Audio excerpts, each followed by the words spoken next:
morning and welcome. I'm Joe Morales, President and CEO for Continuum Care, and we are the service provider here at the Emergency Housing Program at Fox's Place. For the last 2.5 years, Continuum has been able to operate this program through federal funding provided by the American Rescue Plan Act, or ARPA. On June 15th of this year, those ARPA funds will expire. Clearly, without funding, we will not be able to operate. While we have worked diligently with our legislators to seek state funding, there is not yet any solid plan in sight. The services provided here at Fox are regional. What that means is we serve any individual who calls 211 needing housing assistance and is deemed eligible for services. Folks come from all over the region, including the shoreline and the valley. Folks come from the entire state. Although we are located here in New Haven, the responsibility really lies with the state to invest in the critical services we provide here for the region's homelessness. Homelessness comes with many faces, and it is traumatic for anyone. One particularly chilling trend is the emerging population of older adults with chronic medical conditions and others with various disabilities. More than half of the individuals we serve here are over the age of 55. Our oldest guest was 87 years old. So many of them are homeless for the first time after having worked most of their lives only to find themselves unhoused. Imagine, with an average limited Social Security income of about $900, finding safe and affordable housing is hard enough. Then add mobility impairments, such as needing wheelchairs or walkers, and it's nearly impossible to find units that are also ADA accessible. People have asked, how did we get here as a community? If you remember, during the pandemic, there was a moratorium on evictions. And homeless providers predicted that when that ended, an avalanche of people entering the homeless system would occur. And it did. Add eviction to rising rents and lack of affordable units, and we're seeing an influx of first-time homeless. The situation is dire and growing worse without a comprehensive program like this one at Foxen to help individuals get the time, the resources, and the assistance they need in order to turn their situation around. Connecticut must help its residents. The Greater New Haven Regional Alliance urges immediate state investment in homeless response services to move beyond this growing crisis and build a sustainable system capable of addressing a rapidly escalating homelessness emergency. Without funding, more people will be unhoused and will be sent right back to the streets of our communities to fend for themselves. We must not let that happen. Having listened to so many stories our guests have shared, I will end with this. Any one of them could be any one of us. Thank you. I'd like to now invite Kelly Fitzgerald from the United Way, who will talk about homeless issues here in the Greater New Haven region.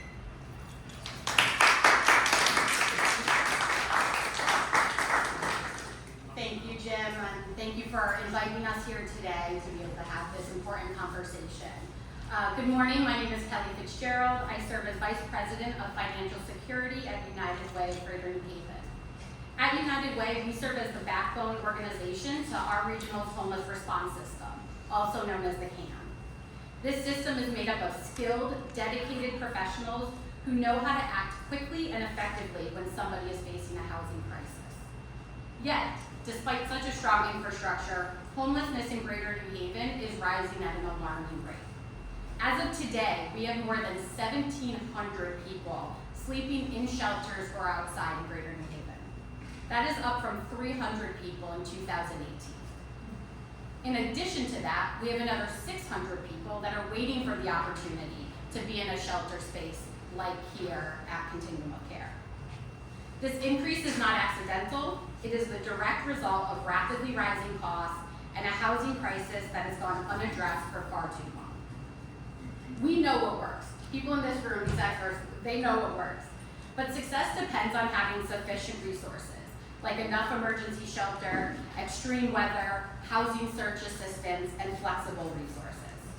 Right now, the need far outpaces the resources available, and we're seeing the consequences every day. I want to take a quick moment just to highlight what this means during extreme weather. I know today is sunny and warm, but just about a month ago, we were in the middle of one of our coldest, most severe winters in years. We saw lines outside warming centers. We saw people giving up on trying to even come in at all because they knew there wasn't enough space. We had a family triage that was busting at its seams. Winter comes every year, right? This is not a surprise. And we have the opportunity and responsibility to plan for it. We're asking for $12.3 million in order to help us face another season and ensure that nobody's sleeping outside. We no longer want to be talking about how to stop life or death situations. We know how to address this, we just need the resources to do it. We're here today to bring this crisis front and center and to be clear about what's at stake. Without meaningful investment this legislative session, more people will fall into homelessness, and the path to recovery will only become harder and more costly. So now I'd like to bring up Kelly Ann Day from New Reach to talk to us more about the family provider experience.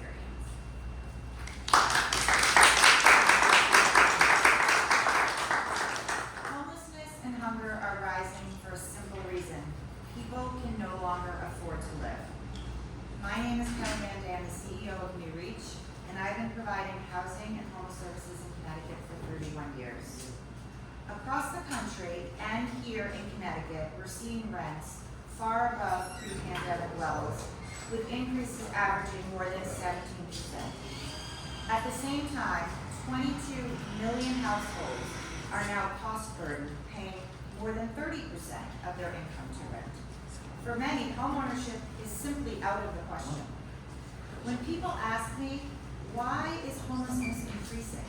The answer is right in front of us. We all see the housing crisis. We all agree it's real. We are not fully connecting it to the growing number of people who become homeless. Families, seniors, youth. The data is clear. During 23-24 school year, more than 1.5 million students experienced homelessness, a 12.6% increase and the highest number ever recorded. In early 2026, reports show family homelessness continuing to surge, with some communities seeing it more than triple in 1 year. Here in Connecticut, we have built a collaborative, strong system to respond. But that system is designed for an individual crisis, not a widespread affordability national crisis.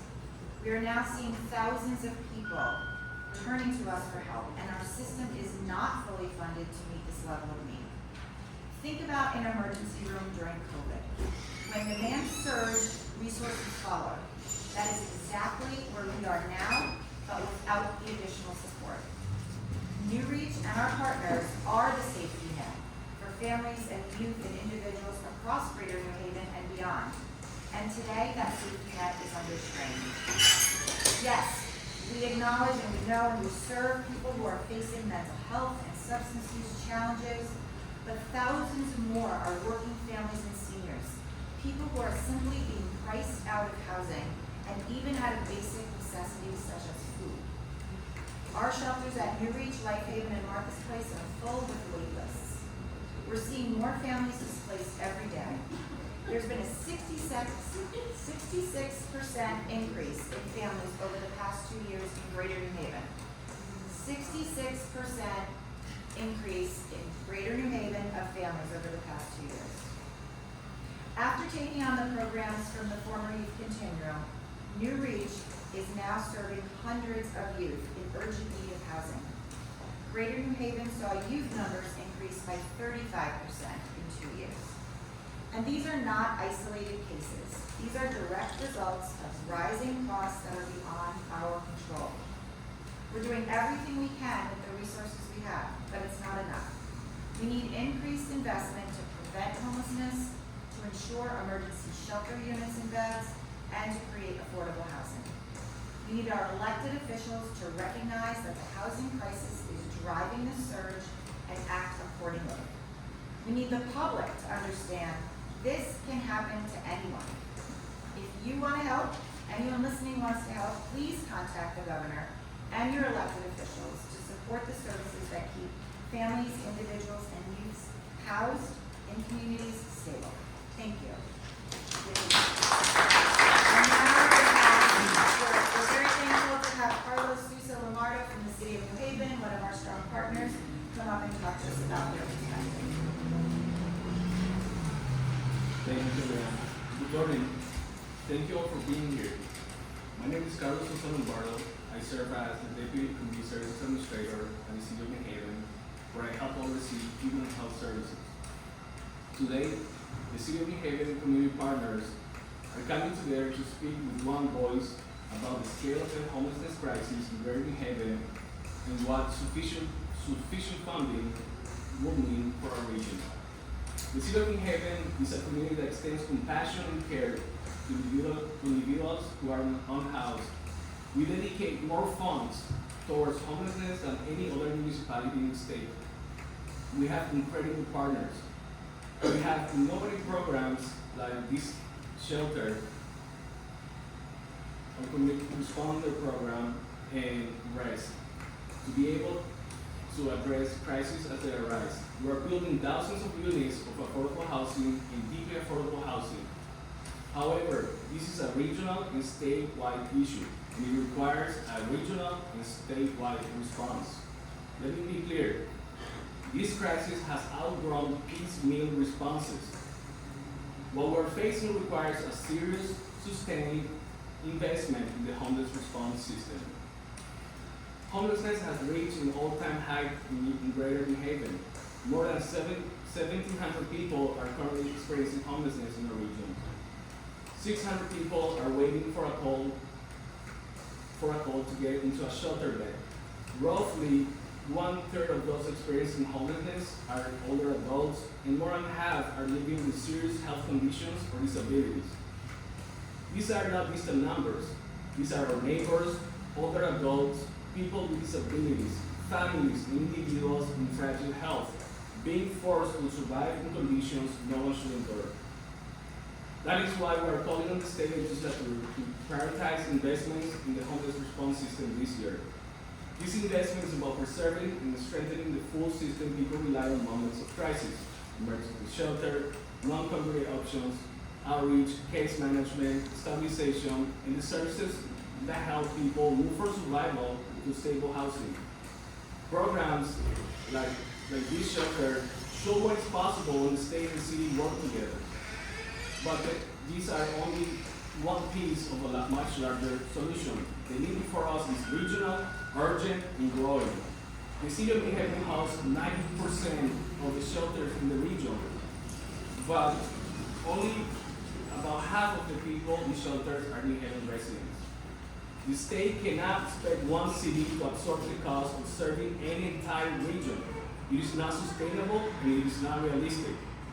New Haven already invests significant resources, and we cannot do this alone. The state must step in and do more. If we fail to invest at the level this crisis demands, the consequences will not be theoretical. They will be very real. More people will remain on shelter, more medically vulnerable residents will be on the streets, more older adults will go without safe placement, and the strain on emergency rooms, first responders, and public systems will only intensify. Insufficient funding is not a neutral choice. It is a choice to let this crisis deepen. I stand here with our community partners because we see this reality every day. We see the wait list, we see people living outdoors, we see rising needs and rising costs, and most importantly, we see the human toll when the system lacks the resources to respond. Today we're asking the state legislature to act with urgency and clarity. Their response must match the scale of the crisis. No one should be waiting for a bed while their health declines and the system runs on fumes. Housing stability begins with the capacity to respond in moments of crisis. The need is clear, the numbers are clear, and the human cost is clear. Now the response from the legislature must be clear as well. In a community like ours, no one should be left waiting for safety, stability, and a place to go. Thank you.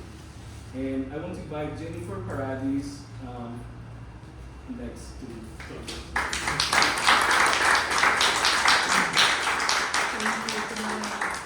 Y'all know why we're here, right? We have 1,700 folks on our binding list, right? Verified, understood to be in need of resources.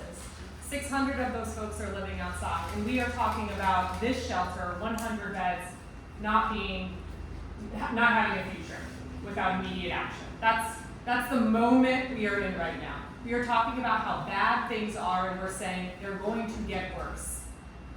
I don't know that I've been in a moment that's felt like this.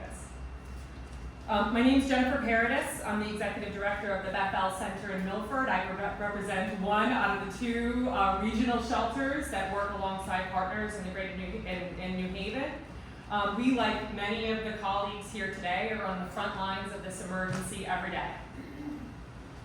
The problems that we are facing here today are the real-life outcomes of treating housing as a privilege and not a human right. This no-free season, just 2 or so weeks ago, our winter shelter program saw triple the amount of people we were initially funded to serve every night.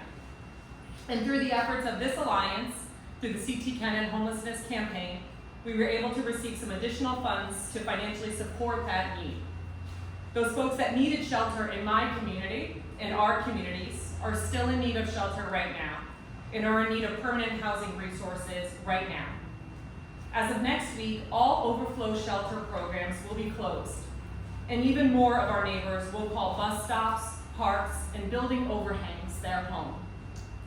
This is and will continue to be a problem facing all of our cities and towns until we fully fund the homeless response system and ensure that living wages and deeply affordable housing are central in our policymaking. In fact, as we prepare for this event today, we agreed that it is necessary and even critical for all to understand that folks find help where they can. Jim called Fox in a regional shelter, and I would call Bethel the same, serving the communities of New Haven and Bridgeport in addition to our communities of Greater Milford. It is time that we acknowledge that we are all experiencing this emergency, and it is not about shifting blame or ownership. It is about accountability to our government, accountability to ourselves, and results. We all stand here with the commitment to with this commitment to each other each and every day. I know that what Bethel can't do, I can call any one of my colleagues in this room, and they will help. And collectively, we have decades of experience in working to ensure that homelessness is something that is rare, brief, and recurring. We are your subject matter experts. We, alongside the CT Kennan Homelessness and Connecticut Coalition to End Homelessness and UACT, the Unhoused Activist Community Team, are here to sound the alarm together. More than ever before, 1,700 identified and verified households in need of help right now, and yet we wait to see if we can even have the resources to support what exists today. This emergency can and should be resolved tonight with investments that ensure no person in Connecticut is without a place to live, and has to sleep outside because of lack of shelter space. That no one should have to wait months for the safety and dignity of shelter. There are some people on our list today that will never receive help. Let that sink in. There are some people on our list today that will never receive help. 600 lives living outdoors, waiting for shelter beds and permanent housing options. They are our friends. They are our siblings. They are our employees. Forced to live on our streets and then told they cannot live on our streets. Why are people here? This is also not a mystery, or my colleague Kellyanne spoke about it. In Connecticut, the top 3 primary causes of homelessness, together representing 63% of all emergency shelter clients, were related to income and housing affordability. The most primary cause was expenses exceeding income, followed by doubled up, meaning people having to share households because they lost their own, and legal evictions and foreclosures. Substance use disorder and mental health problems We're each a primary cause of fewer than 1 in 10 clients in emergency shelter. Now, what does that tell us? Those with mental health problems and substance use disorder have the highest barriers to accessing the limited and therefore inaccessible resources that we have talked about here today, and therefore those are the most vulnerable lives on our streets. Again, this is a resource problem. Therefore, we need all of you, everyone listening, to help us and to act. There are just weeks left in the legislative session, and we must ensure that we receive the investments needed to continue funding the homeless response system and keep Foxton's doors open. That comes to $30 million. $10 million for flexible funding to support the Housing Crisis Response Fund, $12.3 million annually for extreme weather capacity, and $6 million for new staffing to ensure that these can be administrated and people can get the help that they need, as well as the $1.5 million necessary to keep this shelter open. We cannot allow for this crisis to worsen by a reduction of services and resources now. That would inflict pain beyond measure at a time when folks are already losing their lives on our streets. We need our legislators and our governor to hear us loud and clear. Governor Lamont, we need you here with us. We need you to stand alongside us, knowing that our fight is foundational to the values and the future of Connecticut. To be clear, this ask is not solving homelessness. It will not disappear tomorrow with this ask. Our statement of need that we proposed at the beginning of the legislative session was $130 million. This is what's truly needed to meet current needs and ensure every person who is coming into our system receives the care that they qualify for. We also have key policy priorities that ensure shelter access for during all extreme weather, ensure that people experiencing homelessness are not criminalized, and the rights of students experiencing homelessness remain intact in Connecticut while the federal government attempts to end decades of progress. Lastly, we're joined by guests of this shelter. And so really just a note to all of you and people living on the streets today. Keep going. Keep creating beautiful community around you. Keep demanding for us to do better. And let's stand united in the fight to ensure we fully fund the homeless response system and that our future includes stable housing and futures for all. Thank you.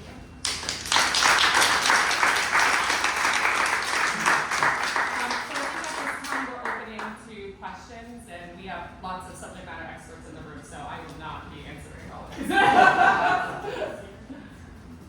So if I heard correctly, the ask of state government is around $30 million for the homeless response system. How does that compare to how that system is currently funded this year?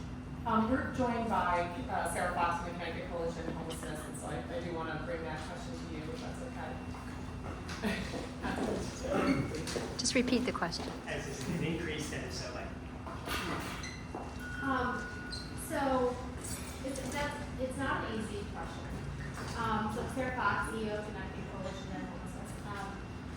So to just ground us in the reality here, most of the providers standing up here today receive anywhere between 50 to 70% of their funding from the federal government. That funding is at risk. On top of that, the state does give funding for shelter and for our coordinated entry system, but it's just a fraction. So it is less than that $30 million in total for our shelters to operate. And I can definitely follow up and get you the stats because I don't have it off the top of my head. But I will say most of the funding that we've had is one-time funding. And we have newly dedicated cold weather funding, but even just this winter we have gone far beyond the funding that was allocated last session. So last session we received $5 million. That was the first time we had ongoing funding for cold weather resources. And we know that, just as Kelly said, cold weather comes every single year. We need sufficient resources to bring all of our neighbors inside. And we also need to ensure that people can come inside during the summer and during all weather events so that no one dies outside in Connecticut. And we do not have sufficient resources for that. And so there is a huge gap between having a system that is fully funded to prevent, respond, and house, and the resources that providers and our communities have on hand at any our two shelters are funded at about 60% public dollars. The rest, we rely on the community to give us to fill that gap. So that's just an example of two shelters in the system that are not fully funded for the services that we provide. So if the communities don't send us donations, if we don't have fundraisers, if we don't look for private dollars elsewhere, we have to cut services. Ours is about 50% of the medical center, so along the same lines. If the state doesn't come through with $1.5 million for this hotel or shelter, what will happen to this system? We can't continue to operate without the funding, so we would actually have to purchase. Let me also address the $30 million. Like Sarah mentioned, a lot of the programs were funded with one-time dollars, federal dollars. We made an impact in creating some of these programs like FOX. This did not exist prior to the ARPA funding. Now, without this kind of program, without sustainable funding to continue, we're just going backwards. You've already heard the takeaway. We are in a housing crisis, homelessness crisis, affordability crisis. If we don't address this as a community, this will only get worse.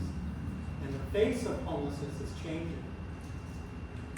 One story I will share quickly is elderly gentleman who lives here at Foxen, 70 years old. Him and his wife both planned out a beautiful retirement. She was a school teacher, got a pension. Unfortunately, she got cancer. She passed away. Her pension only covered her. So when she died, her money went away. He only had a small Social Security check. He found himself homeless. This is not someone that we sometimes picture like, oh, they're not helping themselves. These are people that work their entire lives. He was in contracting, painting, house painting, just did not pay enough into Social Security. And Social Security itself is not sufficient to pay for housing and food. And so these are the folks that we're starting to see entering the system. And this is why we're bringing this to everyone's attention. My last question is there a guest in the shelter who would be up for speaking about? We do have some guests that would be more than happy to talk afterwards. Any other questions? Thank you. We're gonna close this out.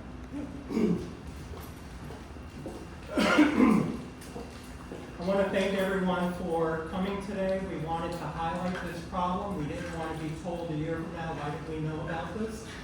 This is an ongoing issue that housing providers have been seeing for a while. And we keep hunting it down the road. We cannot do that any longer. We need to get an investment from the state to look at the existing problem. And also, the government accounting office is already predicting that elderly homeless is going to increase 30% over the next 3 years. So it's only going to get worse. Incomes are not staying, keeping pace with rising rents. Rents are outpacing food, and all the other costs are rising. This is going to be a problem that we need to address today, just to be prepared for the influx of individuals who are going to enter our system in the future. So I want to thank you all for attending today.